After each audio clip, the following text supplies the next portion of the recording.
نبی کریم صلی اللہ علیہ وآلہ وسلم نے فرمایا کہ بنی اسرائیل میں 3 آدمی تھے، ایک کوڑھی، دوسرا گنجا اور تیسرا اندھا۔ خدا تعالیٰ نے ان کو آزمانا چاہا، ان کے پاس ایک فرشتہ انسان کی شکل میں بھیجا۔ پہلے وہ کوڑھی کے پاس گیا اور پوچھا کہ تجھے کون سی چیز پیاری ہے؟ اس نے کہا مجھے اچھی رنگت اور خوبصورت کھال مل جائے، اس سے لوگ گھن کرتے ہیں اور اپنے پاس بیٹھنے نہیں دیتے۔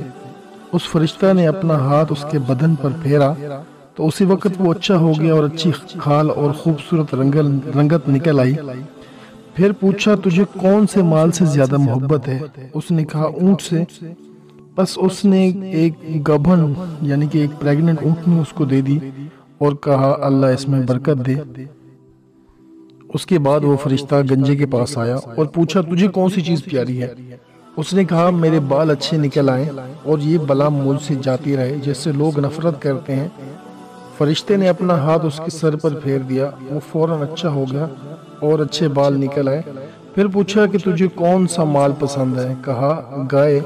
بس اس کو بھی ایک گبھن گائے یعنی کہ ایک پریگننٹ گائے دے دی اور کہا اللہ تعالیٰ اس میں برکت بخشے۔ اس کے بعد پھر اندھے کے پاس آیا اور پوچھا تجھے کیا چیز عزیز ہے؟ تجھے کیا چیز چاہیے؟ اس اندھے نے کہا کہ اللہ تعالیٰ میری نگاہ درست کر دے کہ سب آدمیوں کو دیکھوں۔ اس نے اس کی آنکھوں پر ہاتھ پھیر دیا، وہ اچھا ہو گیا اور پوچھا کہ تجھے کون سا مال پسند ہے؟ اس نے کہا بکری۔ پھر اس کو ایک گابھن بکری یعنی کہ اس کو بھی ایک پریگننٹ بکری دے دی گئی۔ تینوں کے جانوروں نے بچے دیے۔ تھوڑے دنوں میں اس کے اونٹوں سے جنگل بھر گیا، اسی طرح اس کی گایوں اور بکریوں سے بھی جنگل بھر گیا۔ پھر وہ فرشتہ خدا کے حکم سے پہلی صورت میں کوڑھی کے پاس آیا اور کہا کہ میں ایک مسکین آدمی ہوں، میرے سفر کا سارا سامان ختم ہو گیا ہے اور منزل مقصود تک پہنچنے کا کوئی سلسلہ نہیں سوائے خدا کے اور تیرے۔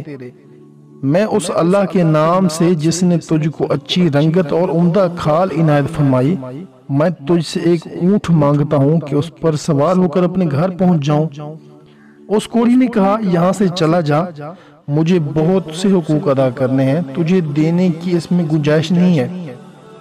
فرشتہ نے کہا کہ شاید تجھ کو میں جانتا ہوں، کیا تو کوڑھی ہی تھا کہ لوگ تجھ سے گھن و نفرت کرتے تھے، اور کیا تو مفلس نہ تھا؟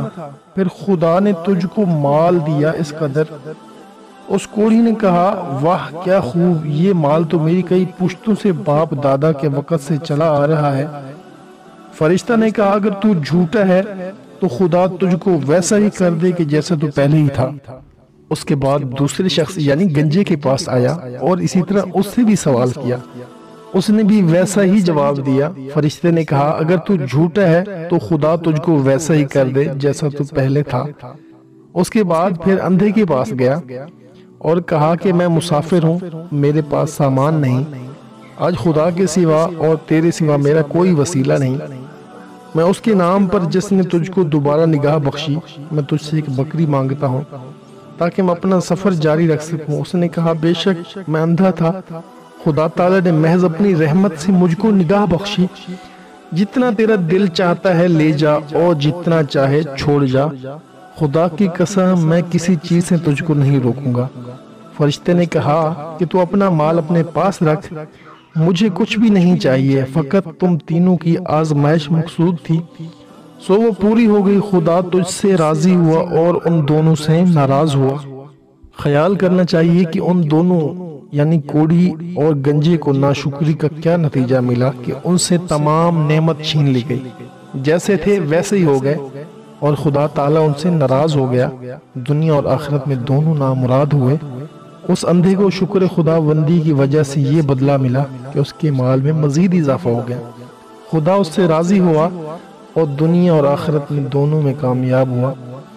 آئیے ہم سب دل کی گہرائیوں سے دعا کرتے ہیں اللہ تعالی ہمیں اس واقعے سے سبق اور عبرت حاصل کرنے اور نیک اعمال کر کے اپنی آخرت بنانے کی توفیق عطا فرمائے، آمین یا رب العالمین۔